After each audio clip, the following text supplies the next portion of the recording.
যুবকের যৌবনকালটাকে ইবাদত পার করা, পারিবারিক জীবনে এইটুকু বললাম, বেরিয়ে চলে আসবো। তো পারিবারিক জীবনে বৈবাহিকের পরে তার স্ত্রীকে যেন তার যথাযথ সে মর্যাদা দেয়, এরকম এক পুরুষের কথা বলা হচ্ছে। কি তার স্ত্রীর মর্যাদা? ইনতুতিউমুহা ইজা তাইমতা ওয়া তাকসুহা ইজা তাসাইতা। তুমি যে মানের খাবার খাবে সে মানের খাবার তুমি তোমার স্ত্রীকে খাওয়াবে, আর তুমি যে মানের পোশাক পরবে সেই মানের পোশাক তুমি তোমার স্ত্রীকে পরিধান করাবে। তুমি যা পরিধান করবে তোমার স্ত্রীকে তাই তুমি পরিধান করাবে। এখন এমন যুগ এসেছে, একটা প্যান্ট কিনলে পরে স্বামীরও হচ্ছে স্ত্রীরও হচ্ছে, বুঝলেন? মানে এখন যদি দুটা ছেলের মাও পানি আনতে যেছে তো রাস্তা দেখে বোঝা যায় না যে ইয়ার কি পরিবেশ কি পরিস্থিতি, বোঝা খুব মুশকিল। মানে এখন আপনার 98% মেয়ে ছেলে আপনার সে কি বলছে, ওই সেই পিন্ধে, ওই সেই নাইটি পিন্ধে, বুঝলেন? তো ফলে চেনা বড় দায়। হ্যাঁ, আপনার ওই বাংলাদেশের রুহুল আমিন জালসাকারও দেখবেন যে একটা মেয়ে ছেলে রাস্তা দিয়ে পানি আনতে যেছে, তা বলছে মেয়েটা কারে বিয়ে দেওয়া হবে না? তা বলছে আরে না রে না, ও নানি নানি, মানে ওর বিটির বিয়েতে নানি হয়ে গেছে।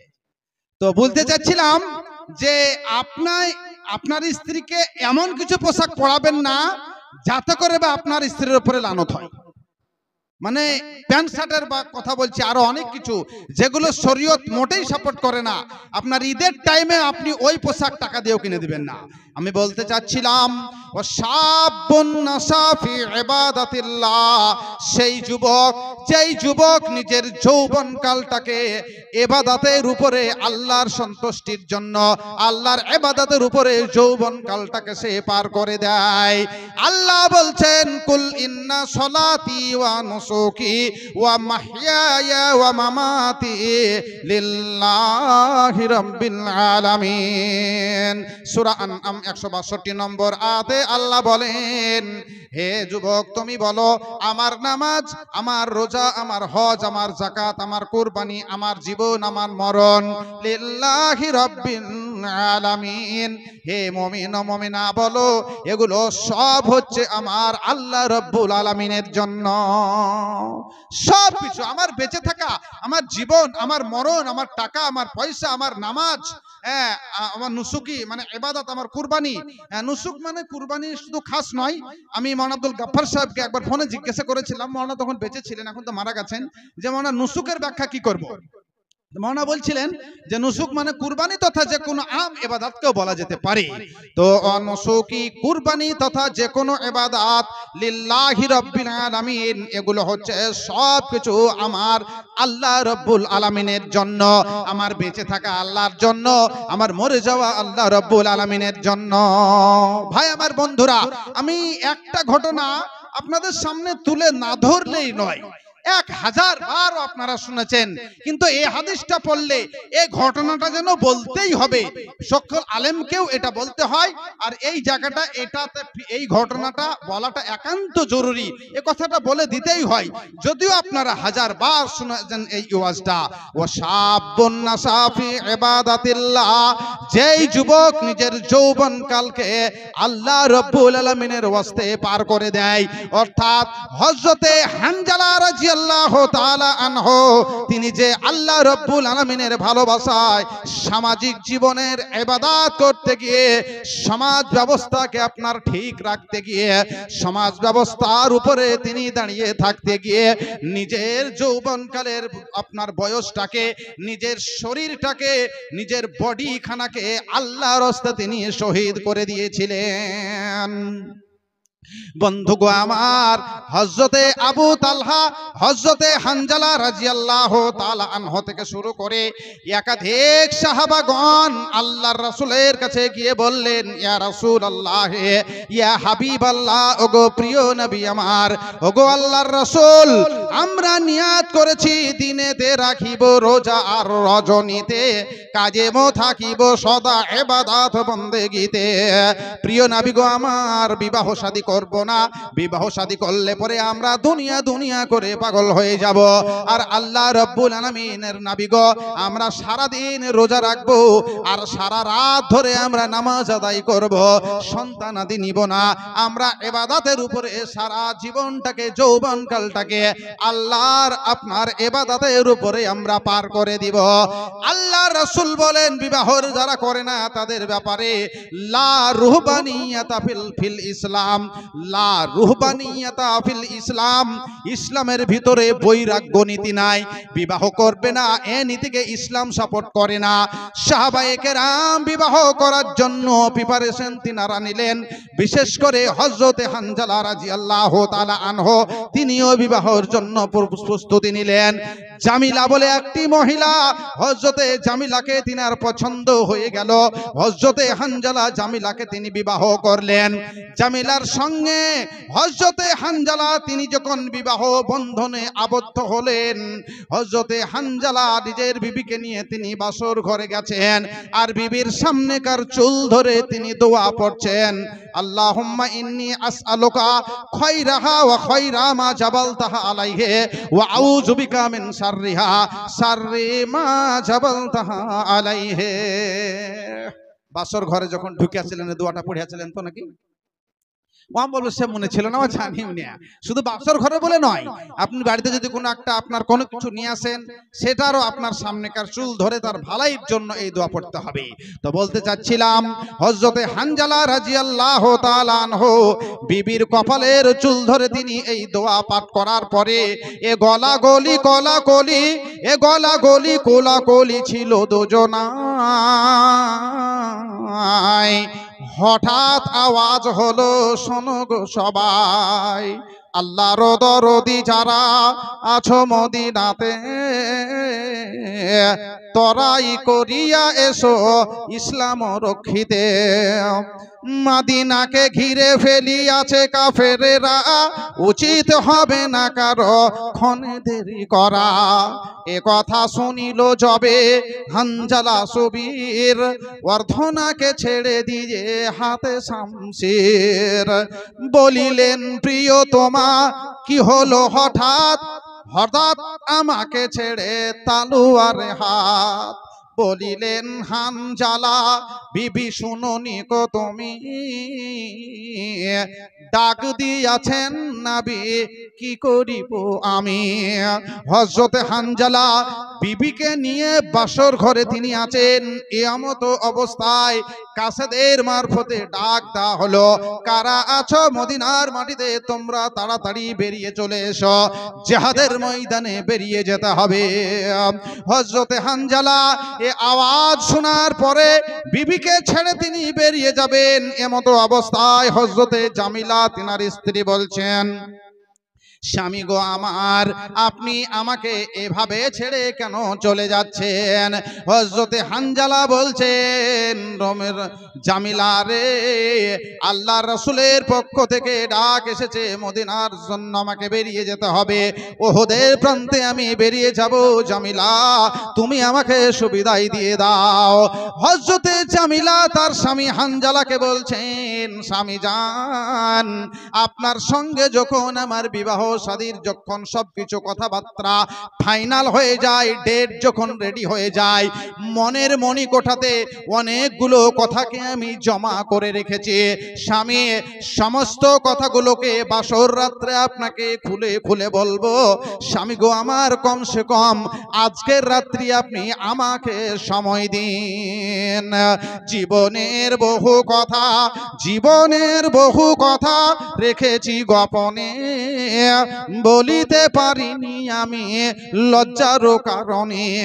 কমপক্ষে আজ রাত থেকে যাও তুমি, বলারও যা ইচ্ছা আছে বলে নেব আমি। এ কথা শোনার পর হযরতে হানজালা বিবি জামিলাকে বলছেন, জামিলা রে, আমি তোমাকে আর সময় দিতে পারি না, যেহেতু আমার রাসূলের ডাক পড়ে গেছে। বিবি জামিলা বলছেন, স্বামী আমার, তাহলে আপনি কি আমাকে আপনার স্ত্রীর মতো ভালোবাসেন না? আমি কি আপনার মনের মণিকোঠায় ঘর বাঁধতে পারিনি? আমি কি আপনার মনের সিংহাসনে জায়গা পাইনি? হযরতে হানজালা বলছেন, জামিলা, বিবাহর পরে আমি তোমাকে আমার মনের যে একটা সিংহাসন আছে, সারা পৃথিবীর কোন নারীর এই সিংহাসনে জায়গা নাই। আমার এই বুকের ভিতরে জামিলা রে, একমাত্র তোমাকে জায়গা দিয়েছি একজন স্ত্রী হিসাবে। জামিলা, আমি স্ত্রী হিসাবে আমি অত্যন্ত তোমাকে ভালোবাসি, কিন্তু রাসূলের মতো নয়।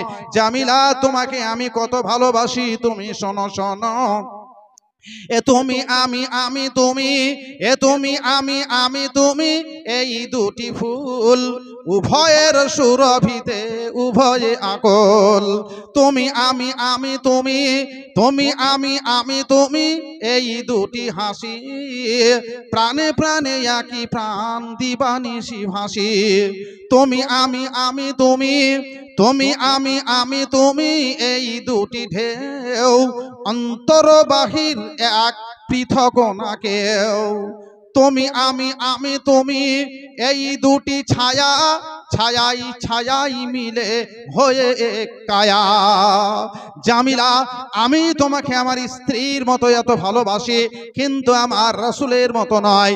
জামিলা, তুমি আমাকে সুবিধাই দিয়ে দাও।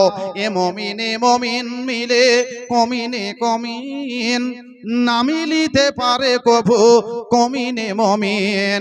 হযরতে হানজালার যেরকম হাই পাওয়ার ঈমান ছিল, বিবি জামিলার তন্ত্র সেরকমই ঈমান ছিল। বিবি জামিলা হলুদ গায়ে নতুন শাড়ি পরে স্বামীকে বাসর ঘর থেকে উহুদের প্রান্তে জিহাদের জন্য বিদায় দিয়ে দিলেন। হযরতে হানজালা চলে গেলেন বিবিকে রেখে উহুদের প্রান্তে, আর আল্লাহ রাসূলের সঙ্গে সেখানে পৌঁছে গেলেন। এক একজন সাহাবা এক এক রকম দায়িত্ব পালন করছেন জিহাদের ময়দানে। আর নববর, নতুন বর হযরতে হানজালা টকবকে যুবক আল্লাহর রাসূলকে পাহারা দিচ্ছেন। চারিদিক থেকে পাথর ছুড়ে আসছে, বল্লম দিয়ে আঘাত করা হচ্ছে। আল্লাহর রাসূলকে তিনি গার্ড করছেন। শুধু হযরতে হানজালা নয়, একাধিক সাহাবায়ে কেরাম আল্লাহ রাসূলকে গার্ড করছেন। কাফেরেরা পাথর ছুড়লে আমার নবীকে এসে যেন আঘাত না লাগে, তাই তারা আল্লাহর রাসূলকে ঘিরে আছেন। এমতো অবস্থায় পেছন দিক থেকে একজন বেদুইন এসে হযরতে হানজালার মাথায় আঘাত করলো বল্লম দিয়ে। হযরতে হানজালা সেখানেই তিনি লুটিয়ে পড়ে গেলেন। আর সেখানেই লুটিয়ে যখন তিনি পড়ে গেলেন, হযরতে হানজালা আপনার বল্লম দিয়ে হযরতে হানজালার মাথা থেকে শুরু করে পা পর্যন্ত বল্লম দিয়ে খুঁচিয়ে খুঁচিয়ে খুঁচিয়ে সারা শরীরটাকে চালুনের মতো ঝাঁঝরা করে দেওয়া হলো। ওদিকে নতুন আপনার কন্যা, নতুন নববধূ ঘরে এসে নতুন শাড়ি পরে বাড়িতে আছে। হযরতে হানজালা নতুন বর বাসর ঘর ছেড়ে তিনি আল্লাহ রাসূলের সঙ্গে এসে শাহাদতের পিয়ালা তিনি পান করলেন। পুরো বডিটাকে চালুনের মতো হযরতে হানজালার ঝাঁঝরা করে দেওয়া হলো। বন্ধুগো আমার, এভাবে যখন উহুদের প্রান্ত থেকে জিহাদের ময়দান থেকে যখন বাড়ি ফিরার পালা, দেখা গেল কে কে এসেছিলেন, কারা কারা জীবিত, কারা কারা মৃত। মৃতদের ভিতরে দেখা গেল অমক অমক অমক নেই, তাদের লাশগুলোকে এক জায়গা করা হলো। জীবিতদের ভিতরে হযরতে হানজালা নাই, মৃত্যু লাশের ভিতরেও হযরতে হানজালা নাই। মৃতদের ভিতরেও নাই, জীবিতদের ভিতরেও নাই। তাহলে হযরতে হানজালা গেলেন কোথায়? প্রিয় নবী আমার আকাশের দিকে তাকিয়ে দেখলেন, বিশ্ব নবী আমার আকাশের দিকে তাকিয়ে দেখলেন হযরতে হানজালাকে আকাশের পানি দিয়ে ফেরেশতাগণ তিনাকে গোসল দিচ্ছেন। বন্ধু আমার, হযরতে হানজালার স্ত্রীকে খবর দেওয়া হলো, ওগো মা, ওগো বোন, ওগো ভাই, ওগো বন্ধু, বিচার করেন, মূল্যায়ন করেন, আপনারা একটু ভাবেন ওই হযরতে হানজালার স্ত্রীর মনে কেমন না দুঃখর বন্যা বইতে পারে। হযরতে হানজালা প্রিয় নবীর, হযরতে হানজালার স্ত্রী প্রিয় নবীর কাছে এসে হযরতে হানজালাকে যে আকাশে গোসল দেওয়া হচ্ছে তার ভেদের ব্যাপারে বললেন, নবী গো আমার স্বামী বাসর ঘর থেকে এত তাড়াতাড়ি তিনি বেরিয়ে চলে এসেছিলেন যে ফরজ গোসল করার পর্যন্ত তিনি সময় নেন নাই। হ্যাঁ, তো ভাই আমি বলতে চাচ্ছিলাম যে ওয়াশাবুন নাসা ফি ইবাদাতিল্লাহ, দ্বিতীয় প্রকার ব্যক্তি সেই যে কালকে কিয়ামতের মাঠে আরশের নিচে সম্মানীয় স্থান পাবে, ছায়া পাবে। তারা কারা? 7 প্রকার ব্যক্তির ভিতরে আমি আলোচনা করেছি 2 প্রকার ব্যক্তি। বক্তব্যের বিষয় কি ছিল? বিচারের মাঠ ও সম্মানীয় স্বাদ। আমি বিচারের মাঠ নিয়ে গুটি কয়েক কথা বলেছি আমার বিদ্যার দৌড় মোতাবেক, আর আমার টোটা ফাটা ভাষায় আমি আপনাদের সঙ্গে আলোচনা করছিলাম সম্মানীয় স্বাদ, 7 প্রকার সম্মানীয় ব্যক্তিকে কেন্দ্র করে। তো ভাই দ্বিতীয় প্রকার ব্যক্তি নিয়ে আমি আলোচনা করছিলাম, থেকে গেল এখনো 5টি ব্যক্তির কথা। হায়াতে আল্লাহ রাব্বুল আলামিন যদি বাঁচিয়ে রাখেন আবারও আপনাদের সামনাসামনি হব, এভাবে এক করে আরো 5 জনের কথা বুখারীর ওই হাদিসে আল্লাহ রাসূল সেখানে বলেছেন, এসেছে তাদের বর্ণনা। বলে কালকে বিচারের মাঠে এক একজন এক এক রকম আসামির বিচার হবে, এক একজনের এক এক রকম ব্যবস্থা হবে। আমরা চেষ্টা করে যাব যাতে করে কালকে কিয়ামতের মাঠে আমরা সম্মানীয় স্থান লাভ করতে পারি। ভাই আমার বন্ধুরা, রমজান মাস আমাদের কাছ থেকে বিদায় নিয়ে চলে গেল। রমজান মাস আমাদের কাছে শেষ। হ্যাঁ,